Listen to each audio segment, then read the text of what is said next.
day goes by that I don't I work outdoors a lot, and I think about things, and one of the things I think about is the Fitzgerald family.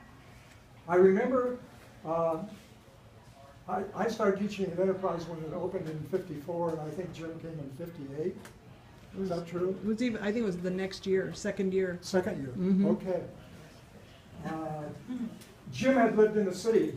I remember this from him. He lived in the city, and he said, I remember that you could not leave your garage door open or they would report you. And in contrast to that, the next thing you should know is, you know the Little House on the Prairie. Well, Jim and Linda chose the little barn in the manzanita patch. This is a very small building. She'll testify. Yeah.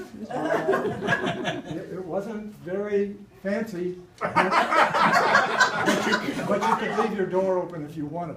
Nobody would report you. And Linda, one of my recollections is Jim said, come out Saturday morning and I'll cut your hair. He cut hair for a dime at school. All teachers cut their hair. I went out and knocked on the door, and he opened the door. He had his apron on, and there was a picnic table with a half a beef on it. And I said, where's the other half? And he said, in there. And I opened the door to the very small bathroom, and the other half was in the bathtub.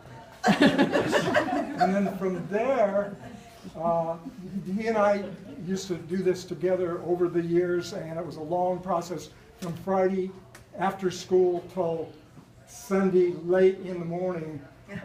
Linda wrapping, we cutting, and so forth. And one of my recollections is a porterhouse steak about that thick and about that big around. We were hungry, and Linda said, I better fix you guys something. And she fixed this fancy broiled chunk of fresh beef. And all of it. The other thing about Linda's cooking was, I don't know whether you know this or not, Linda and Jim, mostly Linda, put on these parties.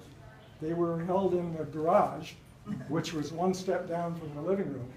And I don't know where you guys were. I don't remember. We were helping in the kitchen. They were quite small at this point, but these were really good parties, best parties in Shasta County, with lots of food, dancing, and some drinking. Oh, yeah. Could have been.